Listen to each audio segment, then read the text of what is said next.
ఇప్పుడే country delight యాప్ని download చేసుకోండి. Download the country delight app now. ఒకప్పుడు పార్టీ గ్రామ శాఖ, మండల శాఖ, జిల్లా శాఖ, రాష్ట్ర శాఖ ఉంటే కొత్తగా ఎన్నికల్లో ప్రాధాన్యత ఇవ్వడానికి, బాధ్యత ఇవ్వడానికి క్లస్టర్, యూనిట్, బూత్, కేఎస్ఎస్ తీసుకొచ్చాం. ఎప్పటికప్పుడు ప్రజాభిప్రాయాన్ని తీసుకుంటున్నాం. ప్రజాభిప్రాయాన్ని తీసుకొని కార్యకర్తలు, ప్రజలు ఎవరిని మెచ్చితే వారికి పదవులు అప్పచెప్తున్నాం. ఇలాంటి కార్యక్రమాలతో మనం ముందుకు పోతున్నాం. నేను ఈ మహానాడులో మీ అందరికీ విజ్ఞప్తి చేస్తున్నా. 43 సంవత్సరాలుగా తెలుగుదేశం పార్టీ జెండా రెపరెపలాడుతూ ఉందంటే దానికి కారణం త్యాగాలు చేసిన మీరేనని చెప్పి మరొక్కసారి విజ్ఞప్తి చేస్తున్నాను. అందుకే 2025 మహానాడు, కడప మహానాడు కార్యకర్తనే అధినేతగా సుప్రీంగా గౌరవించి భవిష్యత్తులో మీ యొక్క సంక్షేమం, సాధికారత కోసం పనిచేస్తామని చెప్పి కూడా నేను మీకు తెలియజేస్తున్నా. అయితే ఇదే సమయంలో నేను ఒకటే మిమ్మల్ని అందరినీ కోరుతున్నా. పార్టీ మీకు అండగా ఉంటాం. ప్రజలకు మీరు దగ్గరగా ఉండాలి. ఏ నాయకుడైతే ప్రజల్లో అనునిత్యం అనుసంధానం చేసుకొని పనిచేసి ఎప్పుడు ఎన్నికలు పెట్టినా తెలుగుదేశం పార్టీనే గెలవాలి, అన్ని ప్రాంతాల్లో గెలవాలి. ఈరోజు రాష్ట్రం అంతా కార్యక్రమాలు చేస్తున్నాం. అలాంటప్పుడు కొన్ని నియోజకవర్గాలు గెలిచి కొన్ని ప్రాంతాల్లో మెజారిటీ ఓట్లు వస్తున్నాయంటే దానికి కారణం అక్కడుండే నాయకత్వం కూడా అని చెప్పి నేను మీకు తెలియజేస్తున్నా. మనం రాజకీయాల్లో ఉన్నాం, రాష్ట్రాన్ని మార్చాలనుకుంటున్నాం. అలాంటి సందర్భంలో మీరు కూడా ఆలోచించాల్సింది, ప్రజలకు మెచ్చే రాజకీయ పాలన మీ ప్రాంతాల్లో మీరు అందించవలసిన అవసరం ఉంది. ఏ కష్టం వచ్చినా మీరు అండగా ఉండాలి, తోడుగా ఉండాలి. అవసరమైతే నాయకత్వాన్ని అక్కడ అడిగి గట్టిగా 10 సార్లు తిరిగి మీరు ఆ సమస్య పరిష్కారం చేసే బాధ్యత మీరు తీసుకోవాల్సిందిగా నేను కోరుతున్నా.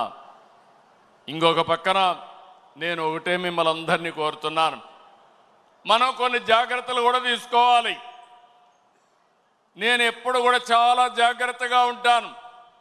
ఈ కడప గడ్డలో చెప్తున్నా, వివేకానంద రెడ్డి మర్డరు నాలాంటి నాయకుడినే మోసం చేయగలిగారంటే తెల్లవారితో నిద్రలేస్తే ఒక అసాక్షి పేపర్ ఒకటి ఉంది, టీవీ ఒకటి ఉంది. గుండెపోటుతో వివేకానంద రెడ్డి గారు చనిపోయారు. అందరి మాదిరిగా నేను కూడా నమ్మాను. అంతవరకు ఎప్పుడు కూడా నేను వేరే కోణంలో ఆలోచించేవాడిని. ఎన్నికల బిజీలోనే నమ్మితే సాయంత్రానికి మలుపుల మీద మలుపులు, గొడ్డలితో మెదడు కూడా బయట వచ్చి అంత చిన్నాభిన్నమైపోయి రూమంతా రక్తం ఉంటే అలాంటిది కడిగేసి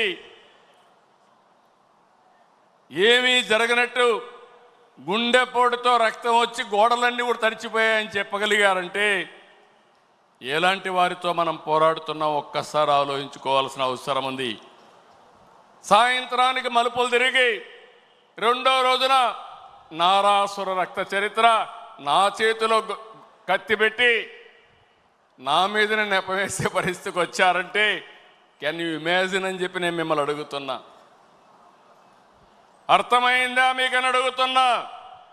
అర్థమై ఉంటే చేలు పైకెత్తమని చెప్తున్నా. అలాంటి కరుడు గట్టినటువంటి నేరస్తులతో రాజకీయం చేస్తున్నాం.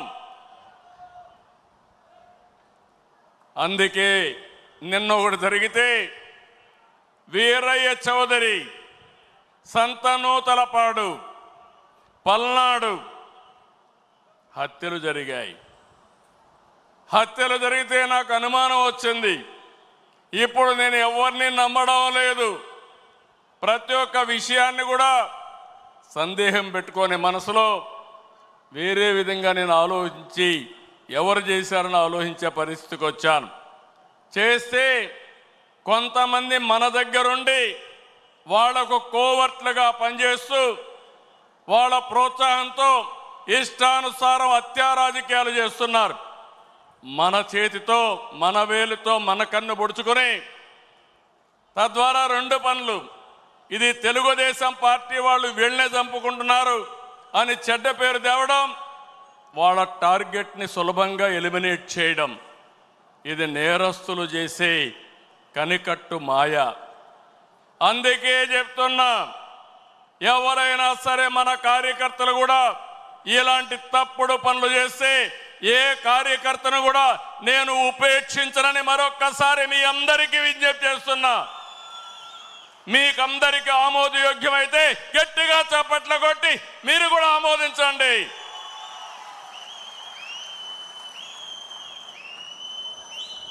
నేరస్తులు కబద్దార్, నా దగ్గర మీ ఆటలు సాగనివ్వను. ఇది ఒక హెచ్చరిక. కోవర్ట్లు మన దగ్గరికి పంపించి ఆ కోవర్ట్ల ద్వారా మీ ఎజెండా నెరవేర్చుకోవాలనుకుంటే ఇది మీకు సాధ్యం కాదు. అందుకే మిమ్మల్ని అందరినీ కోరుతున్నా, వలస పక్షులు వస్తాయి, వలస పక్షులు పోతాయి, కానీ నిజమైన కార్యకర్త శాశ్వతంగా ఉంటాడు. ఆ విషయం మనందరం గుర్తుపెట్టుకోవాల్సిన అవసరం ఉంది. సుమన్ టీవీలో మీ పర్సనల్ అండ్ బిజినెస్ ప్రమోషన్స్ కోసం కింది నెంబర్కి కాంటాక్ట్ చేయండి.